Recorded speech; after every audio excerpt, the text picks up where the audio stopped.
প্রাক্তন প্রধানমন্ত্রী শেখ হাসিনা বিশ্বাস করতেন উনি বঙ্গবন্ধুর কন্যা বলে আওয়ামী লীগ হচ্ছে তার পৈতৃক সম্পত্তি।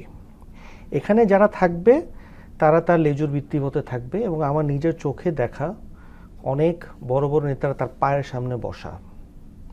ঠিক আছে, আমাদের বাংলাদেশে যদি আপনি উপদেষ্টা মণ্ডলী বলেন, বাংলাদেশের ক্ষেত্রে ভারতের প্রাক্তন রাষ্ট্রপতি জনাব প্রণব মুখার্জি 1964 সন থেকে বাংলাদেশের এই সেক্টরটা দেখেন, এবং ওনার হাত ধরে 71-এর যুদ্ধ, এবং এরপরে শেখ হাসিনা তার কথা মতোই জিনিসটা চলতেন। উনি আসলে দিল্লিতে তার প্রাইমারি কন্ট্যাক্টর ছিলেন।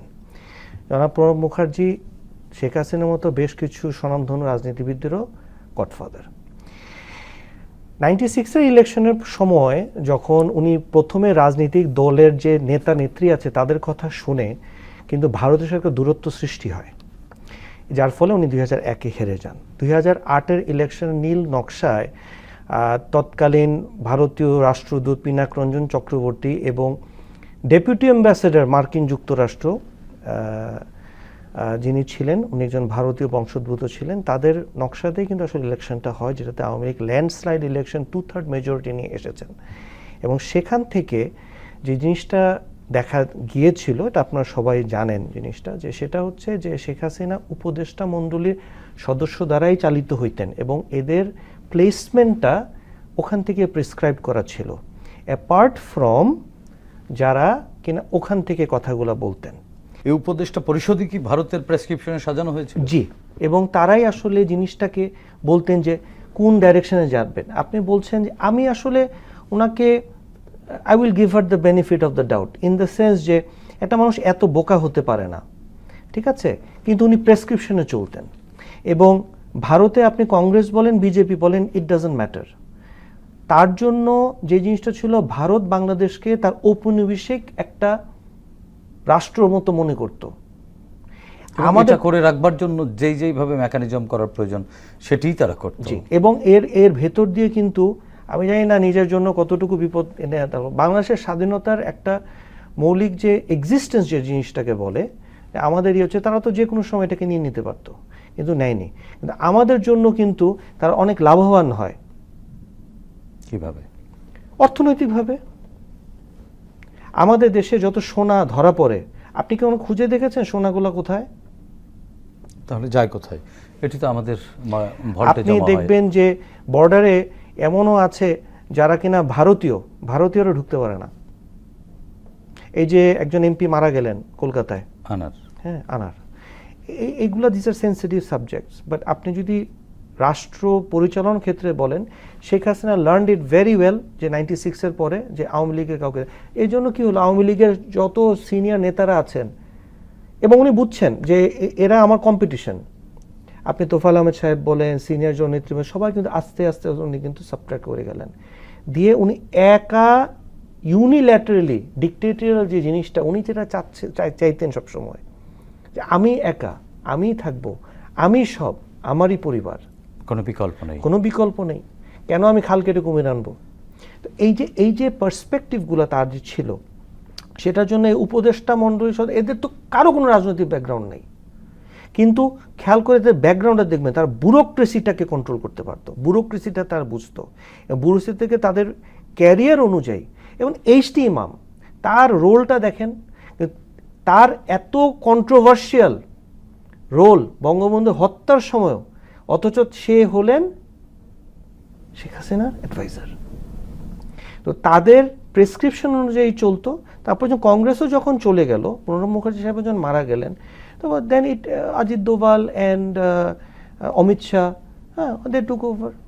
উনি উপদেষ্টা মণ্ডলীটাই পছন্দ করতেন, উনি রাজনৈতিক আর কোনো জিনিস, তখন হয়েছে উনি দেশটা আসলে রাজনীতি করে, মানুষ ইম্পর্টেন্ট না, আওয়ামী লীগেরও কেউ ইম্পর্টেন্ট না, আমি রাজা, রাজ্য আমার, দেশ আমার, সবাই আমরা সেকেন্ডারি আছি, আমাদের ভাগ্য, স্বাধীনতা উনি আমাদের করিয়ে দিয়েছেন ওনারা সবাই। আরেকটি জিনিস আপনার কাছ থেকে জানতে চাচ্ছি, সেটি হচ্ছে 2012 সালের একটি খবরে বিমানে 80 কোটি টাকা গচ্চা প্রকৌশলীদের দায়িত্বহীনতার কারণে দৈনিক যুগান্তরের খবর ছিল 2012 সালের, যেখানে একজন সাধারণ নাগরিকের ট্যাক্সের টাকায় দেশ চলে, সেখানে এই সরকার কিভাবে, মানে তৎকালীন শেখ হাসিনা সরকার কিভাবে এমন চরম অপচয়কে দায়হীনতার চাদরে ঢেকে দেয়।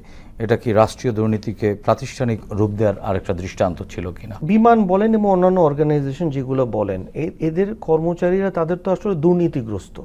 তারা যখন দেখবে যে এখানে জবাবদিহিতা নাই, আপনি সংসদীয় কমিটি আছে, আপনার তাদের মেইন অবজেক্টিভটা কী ছিল, আমি এখানে এসে টাকা বানাবো, আখের গুছাবো, আমাকে তো কেউ ধরবে না। আপনি পুলিশ বলেন, বিমান বলেন, কোন অর্গানাইজেশনটা বাদ গেল? কিন্তু সেই বিমান এখন আবার ছোট হলেও তো ঘুরে দাঁড়িয়েছে বিমান। এখন দাঁড়াচ্ছে কারণ দ্যার ইজ অ্যাকাউন্টেবিলিটি নাও। এখন তারা কোনো কিছু করেও পার পেতে পারবে না। তখন তো আমাদের বাক স্বাধীনতাও ছিল না। দু একটা লাইন দিয়ে যে 80 কোটি টাকা যেটা বলেছে, এটা তো ট্যাক্সের টাকা, এটা তো কারো টাকা না। এখন এটা তারা কিভাবে কি গাফিলতির জন্য, এই 80 কোটি টাকা তো অত্যন্ত মানে বলবো যে লিটল অ্যামাউন্ট, হাজার হাজার কোটি টাকা চলে গেছে। আমি তো একজনের সাথে ঠাট্টা করতাম, শি জিনপিং যখন এই জুলাই মাসে শেখ হাসিনাকে $100 মিলিয়ন বললো, তখন আমি বললাম, আরে ভাই, বেনাজির আহমেদ সাহেবই তো ওনাকে $100 মিলিয়ন দিতে পারে। তো চায়নার কাছে তো এটা যাওয়ার জন্য দরকার হয় না। আমাদের দুর্নীতি এত বিশাল অঙ্কে হয়েছে, কিন্তু আপনি যদি দিনের শেষে দেখেন এই অর্থগুলো কার? আমার, আপনার। রাষ্ট্র কিভাবে চালিয়েছে? ব্যাংকের থেকে ধার নিয়ে দেউলিয়া করে দিয়েছে সব ব্যাংকের। আজকের প্রতিফলনটা আমরা দেখছি আমাদের বাজেটে, কত ভাগ সুদ উঠেছে বাজেটে, দেখেছেন? এইটা আমাদেরকে আগামী 20 বছর বুঝতে পারিনি কেন? আমাদেরকে বুঝতে দেয়া হয়নি, আমরা বুঝলেও কিছু বলতে পারিনি। ভাই, মানুষকে তো গুলি করে মেরে ফেলতো। আপনি দাঁড়াবেন কোথায়? যে আপনার গণতন্ত্রের একটা প্রধান জিনিস কি, যে আপনার একটা রাষ্ট্র থাকবে, অপোজিশন থাকবে, এবং দলের ভেতরেও যদি কেউ সমালোচনা করত, সে ব্যাকবেঞ্চে পাঠিয়ে দাও। এটা তো উদার, যে যেভাবে পড়ে। যখন কর্মচারীরা, এই সরকারি কর্মচারী যখন দেখলেন যে আরে আওয়ামী লীগের এখানেই তো কেউ কিছু বলতে পারে না, আমি যাই কই, তারা যেখানে দুর্নীতি করেছে, তাদের লিঙ্ক যাদের মাধ্যমে টাকা দিয়েছে, মাপ পেয়ে গিয়েছে, কারো শাস্তি পেয়েছেন আপনি? এই যে ঘটনাটা ঘটলো 80 কোটি টাকা, কারো শাস্তি হয়েছে? না, আমরা দেখেছি কিছুদিন জিজ্ঞাসাবাদ, কিছুদিন দুদকে তলব, এরপরে আবার তলানিতে পড়ে, তারপরে সার্টিফিকেট দিয়ে দেয়, পাস সার্টিফিকেট, কোনো কিছু পাওয়া গেল না, ধরা পড়লো না। মানুষ সময় তোলে, এত বেশি সমস্যার ভেতরে ছিল, মানে আইওয়াশ একেবারে। আস্তে আস্তে আস্তে আস্তে মানুষ ভুলে যায়। আজকে আপনি যদি 80 কোটি টাকার এই ঘটনাটা না বলতেন 2025 সনে, মানুষ বলতে পারবে? আপনি যদি কাউকে জিজ্ঞেস করেন 2012 সনে ঘটনা ঘটে, আপনার মনে আছে? ভাই, এত কিছু হয়েছে। মানে আমাদের জাতিগত বৈশিষ্ট্য এটি, আমরা ভুলে যাই। জি।